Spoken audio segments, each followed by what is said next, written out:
Hi good evening दोस्तों। अभी बज रहे 4 और मैं जा रही अभी गुडाई करने। और ये हमारा जो रास्ता है यहाँ से जाता है, ये मेरा घर है पीछे, ये हमारा घर दिख रहा है। और यहाँ पे अभी मैं जा रही, ये मक्की है देख लो, और ये करेला का पेड़ है, ये आम का पेड़ है, ये संतरे लगे हुए हैं यहाँ पे। और अभी मैं दिखाने जा, ये देखो यहाँ की लोकेशन देख सकते हैं। यहाँ से मैं स्कूल जाती हूँ डेली। ऊपर का रास्ता है, ये नीचे है। यहाँ देखो, ये देखो, ये फली लगती है इन पे, ये फली का पेड़ है। और यहाँ देखो ये खेतों में कितना कबाड़ा सा जम रखा है, कैसे मतलब निकालेंगे, बहुत मुश्किल होता है। और यहाँ बगल में भी आप देख सकते हैं, यहाँ भी ऐसी है, मतलब झंगोरा गांव है और कबाड़ा ज़्यादा है। ये हमारे कद्दू का पेड़ तैयार है, देख लो कद्दू की बेल जा रही है। यहाँ देखो नीचे झंगोरा कितना प्यारा सा लग रहा है। और सॉरी दोस्तों, आज मैं मॉर्निंग में ब्लॉगिंग नहीं कर पाई, थोड़ा बच्चे की तबीयत ख़राब थी इसलिए। और यहाँ पे ब्लॉगिंग करते ही मुझे डर भी लगती है, क्योंकि यहाँ पे इतना मोटा सांप रहता है, उसने आजकल देखा था मुझे, इसलिए मुझे बहुत डर लगता है कि अगर मैं ऊपर देखती रही कहीं सांप पैर के नीचे आ गया। और तो दोस्तों मतलब अभी मैं जा रही हूँ खेत की ओर। ये देख सकते हैं आप, ये सामने का नज़ारा है, देखो कितना प्यारा लग रहा है, सारा हरा भरा है, कहीं भी थोड़ा सा ऐसा नहीं दिख रहा है, देख ही सकते हैं। ये देखो, और आज हमारा छोटू बहुत रो रहा था, क्योंकि पता नहीं चल पा रहा उसको क्या प्रॉब्लम है, मतलब रो ही रहा था। तो मम्मी उसके पास रही, पहले मम्मी घास के लिए गई थी और फिर मम्मी उसके पास रही, तो फिर मैं चले गई बकरी चराने। फिर मैंने वहाँ से थोड़ा घास लाया और बकरी चराई। फिर मैं घर में आई, इतना मैं घर में आई, थोड़ा मुन्ने के पास टाइम गुजारा, इतना शाम के 3 बज गए थे। तो 3 बजे फिर मैंने खाना खाया, खाना खा के मैं घर से निकली थी। फिर मैं वहाँ गई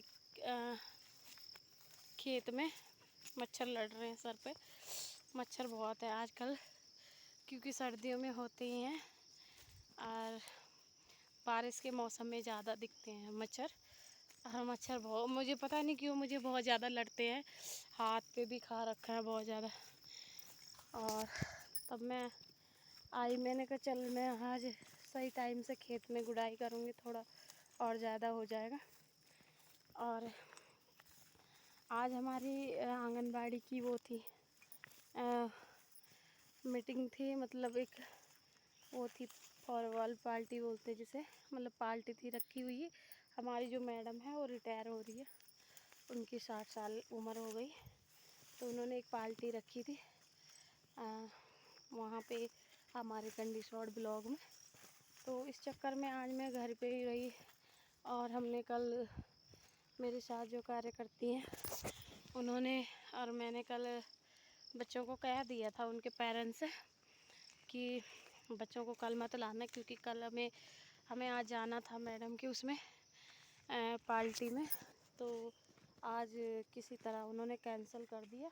ये देखो, ये हमारे तोरी के पेड़ है, तोर लगी हुई है अभी, मतलब पेड़ तो लग गए हैं लेकिन फली नहीं लगी, अभी छोटी छोटी हैं, पर हो जाएंगी कुछ दिन बाद। ये तड़के वाला जख्या है, देखो इसमें फली भी आ चुकी है, ये देख सकते हैं आप, कितना बढ़िया लग रही है। यहाँ पीछे है देखो, ये तोर है। और तो मैं बात कर रही थी कि मतलब हमारी जो मैडम है उनकी पार्टी रखी हुई थी, लेकिन हमारे जो संगठन है आंगनवाड़ी संगठन, उसमें उन्होंने मैसेज डाला हुआ था कि मैंने देखा, मैं घास से आई सुबह मैं गई थी खेत में, तो वहाँ से आई तो देखा कि वो पार्टी उन्होंने कैंसिल कर दी, क्योंकि आज नहीं रखी गई। तो तब जाके मैंने अपने का साथ वाली मैडम को फ़ोन किया कि मैंने कहा आज पार्टी रखी हुई थी, तो उन्होंने भी यही कहा कि मैं अभी खेत में काम कर रही हूँ और आज नहीं है। तो तब मैंने मैसेज में जाके देखा, किसी ने 28 लिखा था, किसी ने 29 तारीख को, तो शायद मुझे लग रहा 30 को हो सकता है, क्योंकि किसी ने कहा 28 को सोमवार आ रहा, मंडे आ रहा है, तो उस दिन सभी लोग हमारे सावन चल रहा है, बहुत अच्छा मौसम है और बहुत अच्छा पर्व भी चल रहा है। सावन बहुत अच्छा महीना है, मतलब कि महादेव की पूजा होती है सावन में, सभी बढ़ती रहते हो, आप भी बढ़ते रहते होंगे, लेकिन हम नहीं रह पाएंगे इस साल, क्योंकि अभी हमारे घर में डिलीवरी हुई, इसलिए मैं नहीं रह पाई। सोच रही थी कि अपने ससुराल में होती तो शायद रख पाती, वहाँ तो डेली मंदिर भी जाना होता है सुबह शाम। वहाँ हमारा तो 4 बजे चले जाते हैं मंदिर में नहा धो के जोत लगाने, लेकिन यहाँ पे क्या है, गढ़वाल में हम इतना नहीं कर पाते हैं कि कोई कि 4 बजे कोई वो करेंगे, मतलब पूजा करेगी। और पूजा तो करते हैं, लेकिन अपने टाइम पे करते ही 6-7 बजे, या कोई 5:30 बजे ही करता होगा। नहा धो के पहले हम अपना खाना को ना बनाते, लेकिन वहाँ का क्या सिस्टम है, जब तक हमने नहाए धोए नहीं तब तक हम किचन में नहीं जा सकते, और किचन में जाएंगे तो नहा धो के ही जाएंगे। नहा धो के तो वहाँ क्या है कि खाना नहीं बनाएंगे तब तक, जब तक हमने पहली जोत भगवान जी की जलाई जाती है, भगवान शिव शंकर की, माँ वैष्णो की, तब जाके खाना किचन में हम जा सकते हैं, कुछ कर सकते हैं।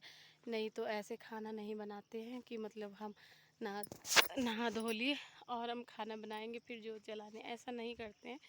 यहाँ पे हमारे यहाँ भी ऐसी है, नहा धो के मतलब जोत जलाए फिर ही खाना बनाते हैं। लेकिन हमारा क्या है कि किचन में हम जा सकते हैं, चाय पी सकते हैं, वहाँ का सिस्टम बहुत सख्त है, वहाँ चाय नहीं पीते हैं और ना ही चाय ही पीने देते हैं तब तक जब तक हमने जोत नहीं जलाई, क्योंकि वो कहते हैं पहले भगवान को भोग लगाओ, भगवान की जोत जलाओ, फिर आप जो मर्जी करो, वो आपकी इच्छा है। तो मतलब वहाँ की सिस्टम बहुत सख्त नियम है वहाँ पे, तो यहाँ के सिस्टम थोड़ा अलग है। और ये देखो सामने कितना प्यारा गांव है, वो भी हरा भरा लग रहा है, देख सकते हैं आप, नीचे की ओर को है। ये देखो सामने गांव है, ऐसा लग रहा है जैसे हाथ हाथ ले जाऊं और वहीं पहुंच जाऊंगी।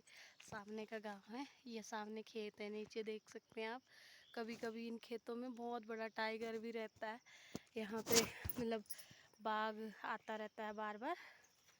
और ये सड़क जा रही है नवागांव, ये देख सकते हैं आप यहाँ पे। लेकिन दोस्तों पता क्या है, जब मैं मार्केट जाती हूँ तो इन खेतों से होके नीचे पुल है, पुल पे जाना पड़ता है, नीचे रास्ता है, फिर रास्ते पे जाना पड़ता है। और जो ये सामने बैंड दिख रहा है, इस बैंड पे मुझे जाना पड़ता है, यहाँ से फिर पैदल जाके बहुत दूर नीचे पक्की सड़क है, उन पे वो जाती है ऋषिकेश हरिद्वार, वहाँ जाना पड़ता है। बहुत मतलब यहाँ पैदल है, यहाँ रोड की कोई सुविधा नहीं है, बहुत दूर दूर तक भी नहीं दिखती है, जंगल में है, मतलब जीवन ऐसी पहाड़ों में यापन करना पड़ता है। लेकिन हर जगह रोड आई, लेकिन यहाँ के जो प्रधान हैं, जो मतलब यहाँ के लोग हैं ना, वो प्रधान जी तो क्या करेंगे, वो सोचते हैं कि रोड ले आएँ, सुविधा करें, लेकिन यहाँ के लोग चाहते ही नहीं कि सुविधा हो, ये लोग खेत देने के लिए तैयार नहीं है। तो तैयार नहीं है तो भुगतो फिर, क्योंकि हर जगह रोड आना बहुत ज़रूरी है। अगर किसी की तबीयत ख़राब हो गई या किसी की डिलीवरी होने को, तो बहुत दिक्कतें आती हैं ना, कि नज़दीक हो तो चलो एम्बुलेंस बुला लो, अपना चले जाएंगे, लेकिन यहाँ गर्भवती महिला को भी बहुत पीड़ा उठानी पड़ती है। पहाड़ का जीवन यूँ ही नहीं है, बहुत मुश्किल जीवन है।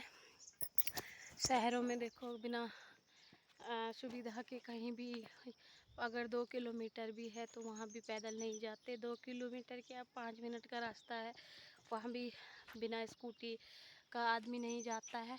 लेकिन यहाँ क्या है, यहाँ पे 2-2 घंटे का रास्ता, 1.5 घंटे का रास्ता, ऐसी मतलब आदमी अपनी मुसीबत लेके फिर भी चलता है, क्योंकि जब सुविधा ही नहीं है तो आदमी क्या करेगा। अब दुखी हो चाहे सुखी हो, जाना पड़ता है। और ख़ासकर तो दुखी आदमी को तो चलो पीठ में लेके कोई उठा के ले जाएं किसी चीज़ तरीके करके, लेकिन जो गर्भवती महिला है ना, उनके लिए बहुत दिक्कत है यहाँ पे पहाड़ों में, क्योंकि गर्भवती महिला ना तो उठाई जाती है, उसका जो उस टाइम का हाल होता है ना वो बहुत बेकार होता है, क्योंकि वो उसे अपने पैरों पे ही चलना पड़ता है। और इतनी सारी मुसीबतें पार करके जब हमारी भाभी है, जो हमारा छोटा सा मुन्ना हुआ है, तो भाभी भी ऐसे 4:30 बजे, उस दिन बहुत बारिश थी सुबह से, पर सौभाग्य से थोड़ा सा ये हुआ कि शाम के टाइम 4 बज रहे थे, जब बारिश नहीं हुई थी, बारिश रुकी हुई थी, जब भाभी ने कहा मेरा दर्द हो रहा, तो मैंने उनके बैग कपड़े पैक करके मैंने कहा जाओ तुम हॉस्पिटल जाओ, तुम ऐसे मत रहो, क्योंकि अगर रात को दर्द लगा तो आप देख ही सकते हैं दोस्तों, ना ऊपर का रास्ता है ना ये सामने वाला रास्ता भी बहुत दूर पड़ता है हमारा। तो इसलिए मैंने कहा तुम चले जाओ, तुम घबराओ मत, तुम निकल जाओ, अगर हॉस्पिटल पहुंच गए तो डॉक्टर बता देंगे कि बच्चा हो रहा, मतलब होने का दर्द है, या बच्चा अभी नहीं हो सकता, या नॉर्मली दर्द है। तो मैंने कहा तुम चले जाओ। जैसे गए वैसे मैंने एम्बुलेंस को फ़ोन किया, एम्बुलेंस भी आ गई थी। फिर ये जैसे यहाँ से निकले, उसके बाद बारिश शुरू हो गई। जब ये हॉस्पिटल पहुँच गए तब मुझे अच्छा लगा, क्योंकि रास्ते में जब जाते हैं तो थोड़ा मन सा घबरा जाता है जब तक पहुँचे नहीं, और ख़ासकर डिलीवरी टाइम में मन बहुत घबराता है, क्या होगा क्या नहीं होगा। आप समझ ही सकते उस टाइम पे क्या गुजरती हर किसी पे। तो जिसके तो डिलीवरी होती है उसे तो घबराहट होती है, लेकिन जो उसके फैमिली मेम्बर होते हैं उनका भी बहुत दिल घबराता है कि पता नहीं क्या होगा कैसे होगा। और ख़ासकर दोस्तों, बच्चा जिसका पहला बच्चा होता है ना, उसी को पता होता है कि पहला बच्चा क्या होता है। जब वो उसे पता नहीं होता कि दर्द कैसे मतलब महसूस किया जाए, कि मतलब ये बच्चा होने का दर्द है या नॉर्मली ऐसी ही है। क्योंकि होता है ना, जब बच्चा पेट में रहता जब भी बहुत दर्द होती है। तो भाभी को भी नहीं पता था, ऐसी कह रही थी मैंने ठंडा खा लिया उससे मेरा दर्द हो रहा है। लेकिन मुझे थोड़ा सा लगा कहीं ना कहीं, मैंने कहा अगर ठंडा भी खाया है तो डॉक्टर तो बता ही देंगे, क्योंकि डॉक्टर आज की डेट में डॉक्टर भगवान है। तो जैसे ही वहाँ गए तो 6-7 बजे दिखाया डॉक्टर को, तो उन्होंने यही बोला कि अभी बच्चा होने का दर्द नहीं है लेकिन दर्द है। तो उन्होंने बोला कि 12 बजे तक हो जाएगा रात का। फिर रात को ऐसे ही बैठे रहे, फिर मैं पूरी रात सोई नहीं उस दिन। मैं फ़ोन पे फ़ोन करती रही, क्योंकि मन घबरा रहा था बहुत ज़्यादा। मैं भी अपने बच्चों के साथ थी, और हमारे भैंस का जो बच्चा था उस टाइम पे वो भी बहुत बीमार था। तो मैं उसे दूध पिला के मैं अंदर गई, मुझे नींद नहीं आई कि क्या होगा कैसे होगा, क्योंकि भाभी हमारी थोड़ा ऐसी मतलब एकदम तेज़ तरह नहीं है, वो दर्द को मतलब छोटा मोटा दर्द भी बर्दाश्त नहीं करती। तो मुझे डर लग रहा था। मैं कह रही थी भगवान उसे हिम्मत दे, माता रानी से बस यही प्रे कर रही थी कि उसे हिम्मत मिले और वो अच्छे से अपने बच्चे को जन्म दे। तो उसके बाद दोस्तों, अब मैं बैठ गई हूँ नीचे। उसके बाद दोस्तों हुआ कि अब डॉक्टरों ने कहा अभी बच्चा नहीं होगा, लेकिन बच्चा नॉर्मल हो जाएगा। तो भाभी बहुत मतलब मम्मी रो रही थी, पापा भी बहुत परेशान थे। तो सुबह के जब 7-8 बजे, तो मैं मम्मी को फ़ोन पे फ़ोन करती रही। मम्मी ने एक आधी वे गुस्से में कह दी मुझे कि तुम इतना फ़ोन मत किया करो, जब बच्चा हो जाएगा तो मैं खुद कर लूँगी। लेकिन मन तो नहीं मानता ना, क्योंकि मम्मी तो वहाँ थी लेकिन हम तो दूर थे, दूर से मन बहुत घबराता है। तो मम्मी भी रो रही थी, कह रही थी मैं अपने आप बताऊँगी। तो मैंने मम्मी से एक ही बात कही, मैंने कहा अगर कोई प्रॉब्लम है तो आगे ले चलो, कोई दिक्कत नहीं है, आगे ले जाओ। तो डॉक्टरों ने मना किया, नहीं ऐसा कुछ भी नहीं है, बच्चा नॉर्मली हो जाएगा। लेकिन तुम्हारी भाभी है जो मतलब बच्चे के दर्द होने पर पुश नहीं कर पा रही है। तो तब मुझे थोड़ा घबराहट सी हुई कि भाभी को देखना चाहिए कि अगर उन्हें कुछ हो गया तो क्या रहेगा, फिर उन्हें समझना चाहिए कि बच्चा है भाई। तो उसके बाद जब एक एक 35 हो रहे थे शायद, उस टाइम पे बच्चा हो गया, तो मेरा मन बहुत खुशी खुशी हुआ। फिर मैंने मम्मी से भी पूछा, मैंने कहा माँ वो कैसी है भाभी, तो मम्मी बोली वो भी ठीक है, बच्चा भी ठीक है। मैंने पूछा क्या रखा, मम्मी ने कहा लड़का और रखा। मैं कहा चल लड़की हो तो और भी सौभाग्य की बात है, लड़का हो वो भी अच्छा है, क्योंकि हम इस चीज़ में नहीं करते भेदभाव कि लड़का है लड़की है। हमें तो भगवान ने, ईश्वर ने जो भी दिया हमें बस खुशी खुशी स्वीकारता, चाहे लड़का होता चाहे लड़की होती, हम इस चीज़ में नहीं करते। कुछ लोग होते हैं ना, लड़की होने पे बहुत इमोशनल फील करते हैं, मतलब अपना फेस ऐसे वो कर देते कि लड़की क्यों हुई, लेकिन हमें नहीं। हमारे तो घर में हम भी 3 बहनें हैं, हमारे मम्मी पापा ने यही कहा अगर लड़की भी होगी तो हमें खुशी है। हमें ऐसा कुछ नहीं है कि हमारा घर भर रखा है, और लड़का भी होगा तो हमें खुशी है। तो भगवान ने, माता रानी की कृपा हुई तो लड़का हो गया। और जो मेरी सिस्टर है छोटी वाली, उसका भी लड़का हुआ था, तब उसे वो 11 दिन की थी, और इसका भी बच्चा हो गया। तो दोनों तरफ से दोस्तों में खुशी मिली है, दोनों के लड़के हुए हैं। और होने के बाद अभी भाभी की बच्चे का नामकरण नहीं हुआ, आज भाभी को शायद 17वां दिन है, और 21 दिन में हम नामकरण भी कर देंगे, क्योंकि बच्चा थोड़ा बीमार है, उसकी तबीयत ठीक नहीं है। एक बार डॉक्टर को दिखाना बहुत ज़रूरी है। तो गांव में करते हैं ना, थोड़ा भेदभाव करते हैं कि अभी छोटा बच्चा है, कुछ हो ना जाए, कुछ ऐसा वैसा, लेकिन ऐसा कुछ नहीं है दोस्तों। जहाँ बच्चा वहाँ भगवान है, क्योंकि बच्चे के रूप में भी भगवान ही होता है, देवता भी वही है तो रक्षापाल भी वही है, ऐसा कुछ नहीं है। तो मैं मम्मी से कह रही हूँ, पापा मम्मी से जल्दी से नामकरण करवा लो, फिर अपना बच्चे को हॉस्पिटल दिखाते हैं एक बार, कोई प्रॉब्लम ना हो बच्चे को। और बच्चा भी बहुत कमज़ोर है, छोटा सा है अभी, मतलब रोता है तो उसकी मम्मी घबराती है, क्योंकि पहला बच्चा, उसे पता नहीं है बच्चे कैसे पालने होते हैं। अभी हमारे तो 2 बच्चे, हमें पता है कि बच्चे कैसे होते हैं, लेकिन जब तक बच्चा 5 साल का नहीं हुआ या 1 साल का नहीं हुआ, तब तक माँ का खून का पानी बन जाता है बच्चे के साथ, रात रात रहना, झगना, बच्चे को देखना। लेकिन हमारी मम्मी इतनी अच्छी हैं, हमारी भाभी को टेंशन नहीं है, क्योंकि बच्चा जब रोता है रात को तो मम्मी संभाल लेती है। मम्मी को चाहे कितनी नींद है, लेकिन मम्मी थकी हारी, आपको पता ही है दोस्तों मम्मी कितना काम करती है, फिर भी मम्मी अगर बच्चा थोड़ा सा भी रो गया तो मम्मी बैठी रहती है, जागती रहती है उसे गोदी में लेके, और मैं भी बगल से फ़ोन करती हूँ, छोटा क्यों रो रहा है मम्मी, छोटा रो तो नहीं रहा है। मुझे भी लगता है कभी मेरा बच्चा रात को रोए, अच्छा नहीं लगता, 12 बजे रात, 11 बजे रात तो नहीं। फिर यही है कि मम्मी संभाल लेती है सब कुछ, और पापा मम्मी वहीं रहते हैं, बच्चे के साथ ही रात भर बैठे रहते हैं कि कहीं बच्चा रोए ना, तो तब जाके भाभी को थोड़ा सुकून है। और मेरे बच्चे भी मेरे मम्मी पापा ने ही पाले हैं, ऐसा कुछ नहीं है, मेरे बच्चे भी यहीं बड़े पले हुए हैं। मैं भी पहले यहीं बहुत रही हूँ, कई सालों तक रही हूँ, 9 साल तक मैं अपने मायके में रही हूँ, 9 साल तक मेरे बच्चे यहीं पले बड़े हैं। मेरी लड़की 6 महीने, मेरी लड़के का जन्म हुआ 2014 में, तो लड़का भी आज मेरे 11 साल का हो गया, तो नानी की परवरिश है। और लड़की मेरी 2016 में हुई थी, लड़की भी मेरी आज 9 साल की हो गई, और लड़की भी मेरी यहीं पली बड़ी हुई। मतलब मैं अपने ससुराल जब गई थी, जब मेरी लड़की 1 महीना और 16-17 दिन की थी शायद, तब जाके मैं ससुराल गई थी। उसके बाद मैं बहुत जल्दी आ गई थी कि 6 महीने हुए, इसके बाद मैं यहीं रही। मैंने 9 साल तक यहीं ज़िंदगी गुजारी अपने बच्चों की। तो मेरी मम्मी ने ऐसी परवरिश दी कि शायद मैं भी उनके आगे कुछ नहीं हूँ।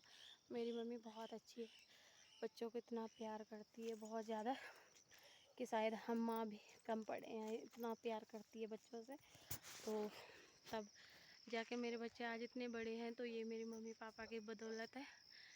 और मैंने अपनी जॉब संभाली थी 9 साल में, मैंने 8-9 साल यहाँ अपनी जॉब पे काटे हैं, और आगे भी चाहती हूँ कि, थोड़ा दुख है कि मैं जॉब छोड़ना चाह रही हूँ, क्योंकि मेरे ससुराल वाले नहीं करने दे रहे। अब 9 साल मैंने कर ली, लेकिन अब वो नहीं करने दे रहे हैं, तो मेरी भी मजबूरी है, इसलिए दोस्तों मैं नहीं करना चाहती हूँ जॉब। तो तब जाके अभी अभी मतलब कि कुछ दिनों पहले ही फ़ोन आया था कि जॉब नहीं करनी है। दुख तो बहुत है, लेकिन क्या करें, हमारी मजबूरी है।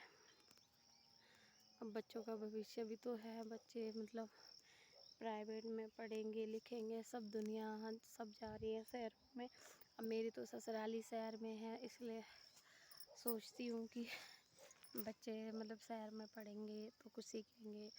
गांव में भी अच्छा है वैसे, लेकिन मायके में कितने दिन रहूँगी जॉब के लिए, मुझे नहीं मतलब यहाँ नहीं रहना है। मैं तो रह भी लेती, लेकिन ससुराल वाले नहीं रहने देते हैं, क्योंकि इतने दिन कोई नहीं रहने देता, क्योंकि अब सब कुछ ऑनलाइन है, सब मतलब ऑनलाइन चल रहा है, इसलिए यहाँ पे भी हाज़िरी लगनी है। और ससुराल में तुम्हें पता ही है दोस्तों, ससुराल में तो पूरी ज़िंदगी गुजारनी है। लेकिन अगर मैं 4 महीने यहाँ रहती हूँ तो वहाँ भी लोग बोलते हैं कैसी बहू है, क्या है, ससुराल में रह रही है, तो मतलब वहाँ भी झेलना पड़ता है। मायके में भी लोग बोलते हैं ससुराल नहीं जा रही, उन्हें पता है कि इसकी जॉब है, फिर भी वो लोग ऐसे कहते हैं। गाँव में कई सोच के लोग होते हैं, सब एक जैसे नहीं होते। वो भी मतलब यही सोचते हैं ससुराल छोड़ दिया कि पता नहीं क्या है, कैसा है, कि मतलब यहाँ ससुराल से मायके बैठ गए। लेकिन कोई ऐसा नहीं जानता मैं मायके में क्यों बैठी हूँ। मेरी वजह एक जॉब है और कुछ नहीं। अगर मेरी जॉब नहीं होती दोस्तों तो शायद मैं आज यहाँ नहीं होती। लेकिन मैं जॉब के लिए, अपनी जॉब के लिए बस यहाँ बैठी हूँ, इसीलिए कि थोड़ा बहुत मैं ज़िंदगी में मतलब कुछ करना चाहती थी। पहले से ही सपना था कि मैं जॉब करूँगी, और जब जॉब मिली तो कर नहीं पा रही हूँ, क्योंकि मजबूरियाँ हैं, सासू भी है, पति भी है, घर देखना है, बच्चे देखना है, उनका फ्यूचर है आगे। मेरी जॉब तो उनके आगे छोटी है, क्योंकि एक माँ है ना दोस्तों, जो माँ होती ना, उसके बराबर कोई भी नहीं होता दोस्तों। क्योंकि माँ इतनी मजबूर हो जाती है अपनी औलाद के लिए, वो कुछ भी करती है, मतलब अपने बच्चों के लिए। मेरा मतलब गलत नहीं है दोस्तों, गलत कमेंट्स मत करना, गलत भी मत लेना मेरी बात को। मैं ये कह रही हूँ मेरी जो कहने की बात है दोस्तों ये है, माँ अपने बच्चों के लिए नौकरी भी करती है, जिल्लत भरी ज़िंदगी भी सहन करती है, सबके ताने भी सहन करती है, मायके वाले भी कुछ सुना जाए तो सुनना पड़ता है, क्योंकि सिर्फ़ और सिर्फ अपने बच्चों के लिए। दोस्तों मैं बता नहीं सकती आपको कि मैं कितनी दुखी हूँ। मैंने ज़िंदगी में कितने कष्ट उठाए हैं, कितने ज़ख्म मिले, कितने धोखे खाए हैं, मैं आपको कुछ नहीं बताना चाहती। सॉरी दोस्तों, इसके लिए मैं माफ़ी चाहती हूँ, क्योंकि ये सोशल मीडिया है, इस पे मैं ऐसी बात नहीं बता सकती हूँ। लेकिन जो मतलब जो मैंने सहन किया दोस्तों, मैं दुआ करती भगवान करे किसी के साथ ना हो, क्योंकि एक माँ ही जानती है उसने अपने औलाद के लिए कितने ठोकरें खानी पड़ती है और कितनी जिल्लत भरी। इससे ज़्यादा मेरे से जितना कोई नहीं जान सकता और कोई महसूस नहीं कर सकता, क्योंकि मैंने भी कहीं ना कहीं इतनी बड़ी ठोकरें और झटके खाए सिर्फ़ और सिर्फ अपने 2 बच्चों के लिए। इसीलिए दोस्तों मैं चाहती हूँ आप सब स्वस्थ रहो, मस्त रहो। अगर आप लोग भी शादी का डिसीज़न लेते हैं तो सोच समझ के लेना प्लीज़ प्लीज़ दोस्तों। मैं चाहती हूँ हर लड़की मेरे जैसी है। एक बार अगर लड़की की ज़िंदगी ख़राब हो गई ना, दुनिया सब लड़की को ताना मारते हैं, लड़के की गलती कोई नहीं देखता, ना तो घर वालों की गलती देखता लड़के की। बस सिर्फ़ और सिर्फ लड़की के चरित्र पे उंगली उठाई जाती, लड़की कैसी थी, लड़की ऐसी है, लड़की वैसी है, लेकिन लड़के की तरफ कोई नहीं बोलता। लेकिन उस लड़के से पूछो, उसकी आत्मा से पूछो वो क्या झेलती है और कितना महसूस करती है, उसके माँ बाप से पूछो, ठीक है। तो मैं यही बोलना चाहती हूँ दोस्तों कि जो भी लड़के शादी करते हैं अपना सोच समझ के, लड़के का पता निकाल के, उसे अच्छे से परख के फिर शादी करो, नहीं तो किसी के झूठे झांसे में ये प्यार मोहब्बत कुछ नहीं है। लड़का बस ऐसे ही 2-4 दिन घुमाता फिराता है, मतलब लड़कियों का इस्तेमाल करता है, उसके बाद छोड़ देता है, ऐसा कुछ भी नहीं है। आप अपनी समझदारी से करो, किसी लड़के पे एकदम विश्वास मत करो। मैं तो यही करती हूँ कि मेरा जो कहना है बस आप एक बार समझ लीजिए। मैं ये चाहती हूँ कि जो मैंने ज़िंदगी में झटके खाए आप मत खाना, क्योंकि मैंने ना पसंद की थी ना कुछ, मेरी तो अरेंज मैरिज थी, मम्मी पापा की पसंद थी। लेकिन जब भुगतना पड़ा तो मम्मी पापा को भी पछतावा हुआ कि हाँ भाई चलो, हमने बचपन में शादी की तो गलती की, हमने बहुत बड़ी गलती की। मैं तो दोस्तों तब जानती भी नहीं थी पसंद क्या होती है। अब के लड़का लड़की तो 15-14 साल के हो रहे हैं, लेकिन सबसे पहले पसंद के बारे में और फ़ोन के बारे में जानते हैं। जब मेरी शादी हुई थी तो मैं किसी का चेहरा तक नहीं देखना चाहती थी कि मतलब मुझे इतनी शर्मीली थी, बहुत शर्म आती थी। लेकिन आज ज़िंदगी ने इस राह पे खड़ा किया कि मैं बता नहीं सकती। अंदर से बहुत दिल टूटता है जब मैं उन बातों को खोजती हूँ, तो मेरे जख्म एकदम हरे हो जाते हैं। तो इसलिए सॉरी दोस्तों, माफ़ी चाहती हूँ, मैं आगे नहीं बोल पाऊँगी। लेकिन बस मेरी उत्तराखंड की बहनों से यही रिक्वेस्ट है, जैसे कि मैंने फेसबुक में देखा कि देहरादून से कोई लड़की लापता है और यहाँ की लड़कियाँ ज़्यादातर बाहर के लड़कों के साथ भाग के चली जाती है, कोई फ़ोन पे बात करके, कोई कैसे करके फंस के लेकिन फ़रार हो जाती। लेकिन वो गलत बात है। मेरी बहनों में हाथ जोड़ के रिक्वेस्ट करती है, ऐसा मत करो। अगर तुम्हें प्लान्स में शादी करनी है तो अपने घर वालों से एक बार ज़रूर राय लो, उनसे पूछो, उनसे रिश्ता करवाओ अच्छे जान पहचान करके। लेकिन ये भागने भूगने वाला सिस्टम मत करो मेरी बहनों, क्योंकि इससे पूरा उत्तराखंड बदनाम होता है। करता ये क्या, लेकिन भुगतनी सबको पड़ती है। मेरी बहनों, एक बार हम पे भी तो देखो, हम भी तो उत्तराखंड की लड़कियां हैं, हम कितना झेलती हैं, पर लेकिन हम अपने माँ बाप का नाम गंदा नहीं होने देती। मेरी एक ही रिक्वेस्ट है, आप बहन, जितनी भी बहनें अगर ऐसा सोचती है कि बाहर का बंदा अच्छा है और माँ बाप से मतलब जो माँ बाप तुम्हें पाल पोस के इतना बड़ा करते हैं, 9 महीने वो माँ पेट में रखती, तुम उनकी नहीं सुनते हो और 2-4 दिन के चोचले में तुम प्यार समझने लगते और ज़िंदगी भर का विश्वास करते हो, वो तुम्हारी बहुत बड़ी गलतफहमी है मेरी बहनों। मतलब मैं यही चाहती हूँ, अपने माँ बाप कुछ भी हो, अपने माँ बाप की सुनो, समझो, उनसे पूछो कैसा क्या है। अगर आप पसंद भी करते हैं तो माँ बाप को भेजो वहाँ पे, उनकी राय लो, उनको जानो पहचानो, फिर शादी करो। कोई जल्दी नहीं है शादी करने की और भागने की भी कोई जल्दी नहीं है। तुम जिसके साथ तुम भाग के जाती हो मेरी बहनों, तुम्हें लगता है कि वो बहुत अच्छा होगा, लेकिन ऐसा नहीं होता। कुछ दिन बाद प्यार ख़त्म होने लग जाता है। जब तक मिला नहीं तब तक सब्र नहीं, और मिल गया तो फिर कदर नहीं। यही बात है। आप मेरी बात ध्यान से सुने मेरी बहनों। मैं यही कहना चाहती हूँ कि जब तक उसको प्यार नहीं मिला तब तक तो वो चाहत में रहता मुझे मिले, लेकिन 2-4 महीने बाद वो प्यार फीका पड़ जाता है और फीके पड़ने के बाद वो लड़ाई में बदल जाता है। लड़ाई करे, कोई बेइज्जती करे, चलो नहीं बनती है, बने ना बने कोई बात नहीं, वो अलग है। लेकिन क्या है मेरी बहनों, कोई कोई लोग नीचे के प्लान्स में जो भी है,